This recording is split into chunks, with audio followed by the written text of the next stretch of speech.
What's going on, AB? What happened? Twisted my back. Annie woke up with a sore back. She could barely move. Chinese like to beat themselves.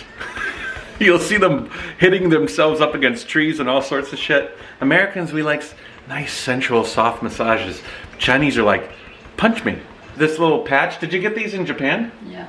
They're really neat. They're like icy hot patches. What? I make sound like, oh yeah, come on, beat me hard. Ouch! Ah, yo. Yes, here. Ah, well, left a little bit. Ah, yeah, sore. Okay. Go back to. Fuck, it's stupid. That car is stupid too. Oh yeah, let me tell you the story of the car out here. This is very, very interesting. So I saw this car was parked right behind ours. This is ours right here. It was touching the rear bumper. So I walked out there to see what was happening, and I noticed that it was touching my car, and the window in the back was broken. And it was parked like all the way to the end of the street. Like my car was parked down. It was sort of illegally parked. I thought maybe it was abandoned. Turns out a little bit later, the guy came out, a kid, like mid-20s or something, taped up his window, took his car out, and then came back and parked it, touching my car yet again. And now he's parked across the street, and he's touching the car on the other side of the street with the front of his car. I don't understand it. I think the guy might have like some sort of OCD. Just doesn't make sense that he'd park that close to 3 different cars. Anyways, how's it going, guys? For those of you that don't know, my name's Matt. I'm quarantining myself and my family for 14 days because we left China for this coronavirus thing.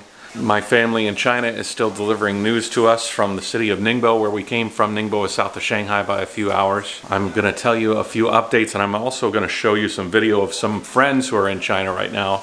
And they sent me some just daily life clips, and I think they're quite interesting. So let's get started.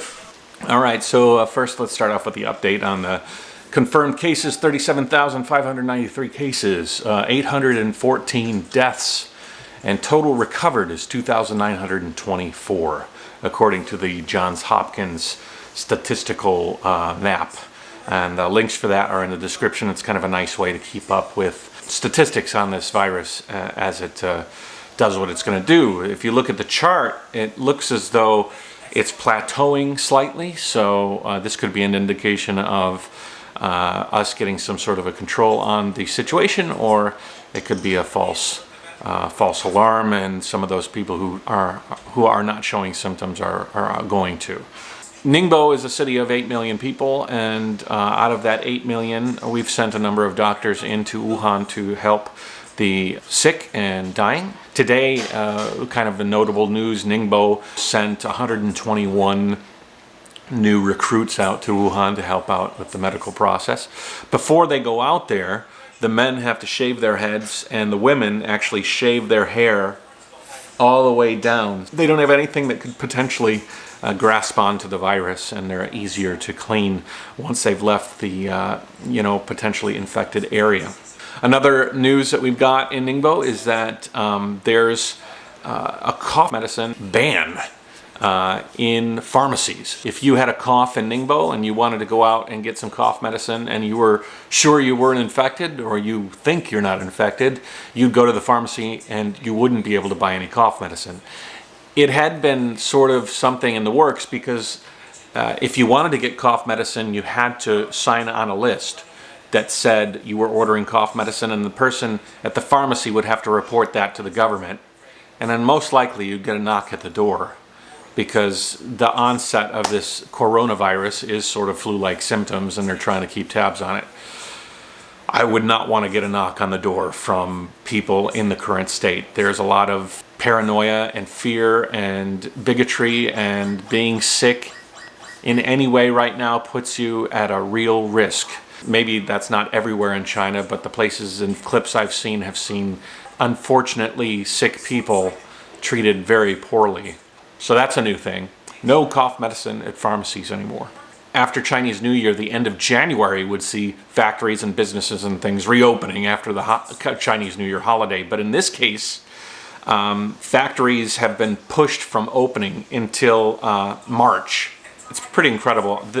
The next few weeks are going to be very interesting to monitor and see how the effects of all of these factory closures are going to have on the global markets. I mean, products should be right now starting to churn out of the country and starting to be spread around the world. And without any of those factories working, supply chains are going to start hurting and then start collapsing or having to start divert to other places. It's going to be an interesting few steps forward to see how this thing sort of dominoes forward. Another thing that I got today from my friend in Shenzhen, he sent me a document that said that Shenzhen is pushing school openings past March 2nd. It was like February 15th, and it got pushed back more, and it got pushed back more. They're just assessing the situation. So if it looks like they've got a control of this virus, they'll open them up, but they keep moving it farther and farther back, seeing as though they haven't gotten a control of the virus. A lot of my teacher friends are teaching from home, like on video, and these video clips are being sent out to all the students so that they can study while they're cooped up in their house under sort of quarantine. Eventually, the cities are going to start opening up and people's businesses are going to start opening up. And I'm very curious to see what happens to the virus once people start sort of living normally again. Anyways, I hope you're all having a good Sunday out there. I wanted to make this a little bit special, so I actually asked a few of my friends. One of them is Marshall Lee, who lives in Ningbo. He's one of my good friends in Ningbo. If you know my journey at all, Lee is the one that designed my hard drive, my server that stores all my traveling videos. It's like a 40-some terabyte system. I'm going to include his links in below so you can watch some of his videos. He's kind of been inspired a little bit to maybe record some things because I asked him to record some things. But he's taking the virus very seriously. His community is on shutdown, which means that only one person per family can leave every 2 days to buy groceries. It's a Ningbo-wide law. And so they're trying to control the amount of people that come and go. So he lives in this like apartment community. He was halfway through his 2-day pause where nobody could leave, and he wanted to get some beer. So he recorded his journey down to get some beer and some candy for his kid. And he took us along with him. How to go out in the coronavirus. Weird, huh? Alright. Going to go try to buy a lollipop for the boy. And I would like to have some beer this evening. Trash is really starting to pile up. Stay away from that stuff for sure. So I'm in my mask and my goggles and my ear protection and try to keep the virus from entering the body. I can't go out today. I can't leave my community today because I left yesterday. Let's see. Yeah, there's the shop. Hey, 老板，我要买一箱白威啤酒好了。白威啤酒一箱，还有一个棒棒糖。哎，好，一个。哎，这是可以的。This will work. Yep, he's bringing his tag to scan too. Back to the house. I figured that'd work. Here's all the different notices on the board about the virus. This has been posted on every door in the community. Just says you can't go out and the virus is really bad. Yeah, so he's, getting notices on the door. He's taking it easy. He's trying to follow the rules, but, he's got a little boy that's really excited and happy, and they're all trying to sweat this thing out. My other friend, Matt, who lives in Shenzhen, he's kind of taking a different tact.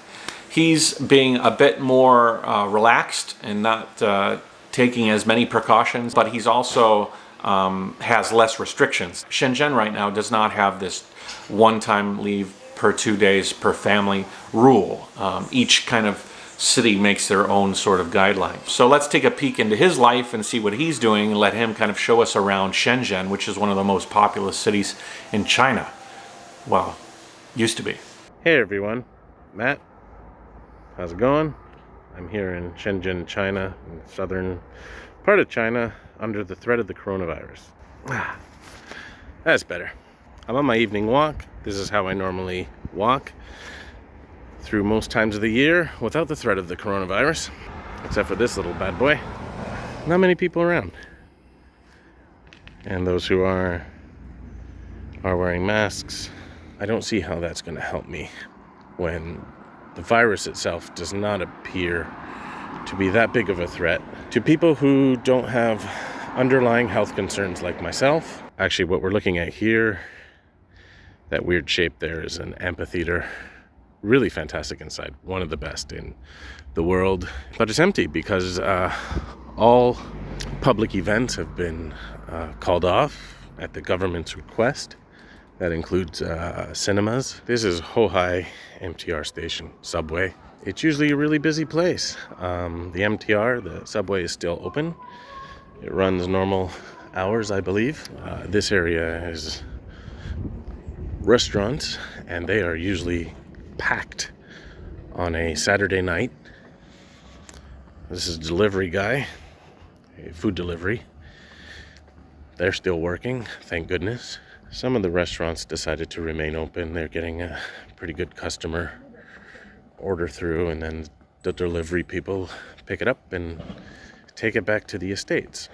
McDonald's, is their service, whether they're open or not, is quite sporadic here. I honestly do not know what the reasoning is behind closing some locations and not others. I do notice that all of the Kentucky Fried Chickens that are here are still open. Every single one. Oh, this is new. Huh. Normally I walk up and through here. Again, this is usually really, really busy, rammed with people before 11 o'clock on a Saturday night. I am the only one standing in this courtyard. That is really, really creepy. Really creepy. This is the first time I've seen it like this. Every night I go out for a walk. Typically I love to go to the gym, but that's not happening because those are also closed. I do not want to get one of those nasty little jaywalking fines. That bright light there is attached to a camera, which is constantly scanning everyone. That's another topic for another video, maybe. Yeah, one of the other things I've noticed recently is in our estate, at each building, we have security scan in, but they've just left one door open now because I think they're trying to reduce the amount of finger contact with things. And typically, just use your knuckle.